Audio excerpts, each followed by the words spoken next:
Journey है। Yes, yes. और आप ये जो स्ट्रगल करते हैं, नए स्ट्रगलर हैं, उनके लिए एक प्रेरणादायी सफर है आपका। Yes. तो किस तरह से आपने बॉलीवुड में एंट्री की?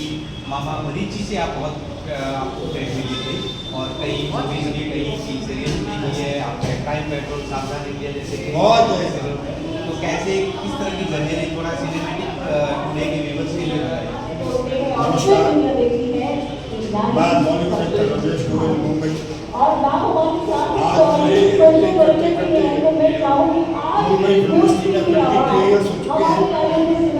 और सबसे बड़ी खुशी की बात यह है कि आज 13 मार्च 2026 के दिन हम फंक्शन में सेलिब्रिटी ये फंक्शन नारी शक्ति सम्मान का है, डॉक्टर कृष्णा चौहान के द्वारा किया जा रहा है, वो हमेशा करते रहते हैं।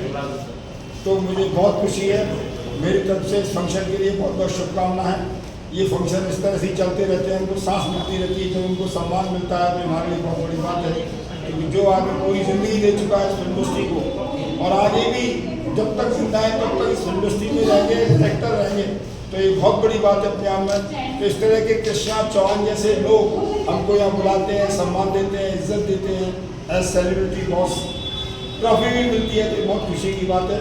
तो मैं इतना ही कहूँगा कि ये संघर्ष जो मेरा 52 साल का है, 52 ईयर्स का है, एक बहुत बड़ा संघर्ष है। अगर मैं बोलते ही छोड़ जाऊँगा तो मैं खुद भी रोऊंगा और आपको भी रुला दूँगा, इतना दुख होगा यहाँ तक आने के लिए। और ये कोई बड़ी स्थिति नहीं है, कोई बड़ी पोजीशन में नहीं आ पाया। इतना स्ट्रगल करने के बाद में आज भी मैं स्ट्रगल ही हूँ, आज भी काम मांगना पड़ता है, ऑडिशन देने पड़ते हैं और लोगों से मिलना पड़ता है, क्योंकि यहाँ पर लाइफ जो है वो केवल स्टार्स की है।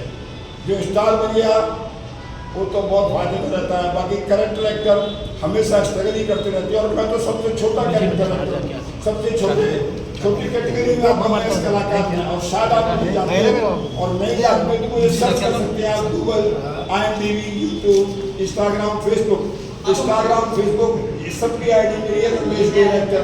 मेरी 4.25 लाख फॉलोअर्स है, आप अवश्य देखें और जब भी देखें मुझे अप्रिशिएट करें और मुझे फॉलो करें, मुझे आगे बढ़ाएं। अभी मुझे उम्मीद है आगे बढ़ने की, तो ये बहुत बड़ी बात है कि इस उम्र के पड़ाव पर मैं और आगे बढ़ना चाहता हूँ, स्टॉप नहीं करना चाहता लाइफ को, no retirement in the life. और मैं जो नए आने वाले एक्टर्स हैं जो स्ट्रगल करना चाहते हैं इस लाइन में, मैं उनको एक ही बात बोलूँगा कि तैयार होकर आएँ, प्रिपेयर होकर आएँ, एक्टिंग सीख कर आएँ। परफॉर्मेंस वाइज यहाँ पर सम्मान मिलता है, इज्जत मिलती है, काम मिलता है, क्योंकि हमारे ज़माने में इस तरह का माहौल नहीं था। अभी तो हर रोल में ऑडिशन होता है, तो नए आने वाले लोगों के लिए बहुत ज़रूरी है कि वो तैयार होकर आएँ। और अगर वहाँ तैयार होकर नहीं आ रहे हैं, बाय द वे गलती से मुंबई आ गए और एक्टर बनना चाहते हैं, तो यहाँ हर ऑडिशन को अटेंड करें, मंच, ड्रामा, स्टेज जो भी आप बोलते हैं उसको अटेंड करें, रियाज करें, एक्टिंग को सीखें। तो एक्टिंग करना बहुत मुश्किल काम है। मैं पर्सनली आज भी फील करता हूँ कि एक्टिंग में परफेक्ट होना बहुत मुश्किल है। बड़े बड़े स्टार ये बोलते हैं कि भाई अभी तुम्हारी स्टार्टिंग है, जबकि वो सुपरस्टार है हिंदुस्तान के, लेकिन आज भी बोलते हैं कि हमारी स्टार्टिंग है। तो मैं तो कहीं पर ठहरता ही नहीं हूँ, मैं बहुत मामूली इतना सा छोटी जगह मुझे मिली है, वो भी भगवान की कृपा है जो मिल गई।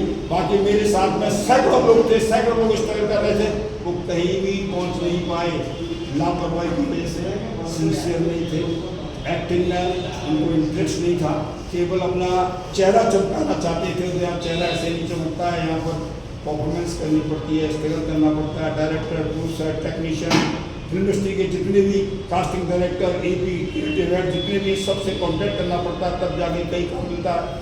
तो नए आने वाले लोगों के लिए जो कलाकार बनना चाहते हैं या फिल्म इंडस्ट्री में कोई भी डिपार्टमेंट में आना चाहते हैं, तैयार होकर आएँ। यहाँ का स्ट्रगल बहुत मुश्किल है। मैं अपने ये 52 ईयर्स का एक्सपीरियंस आपसे शेयर कर रहा हूँ, तो मेरी बात को ख्याल रखते हुए आप आइए, ज़रूर इसका मजा चखिए फिल्म इंडस्ट्री का, जिस तरह से मैं चख रहा हूँ। इसलिए मैं किसी को ना नहीं बोलता आने के लिए, ना आओ तैयार हो, क्या और नहीं हो रहे हो तैयार, आ गए हो तो यहाँ तैयार हो। इतना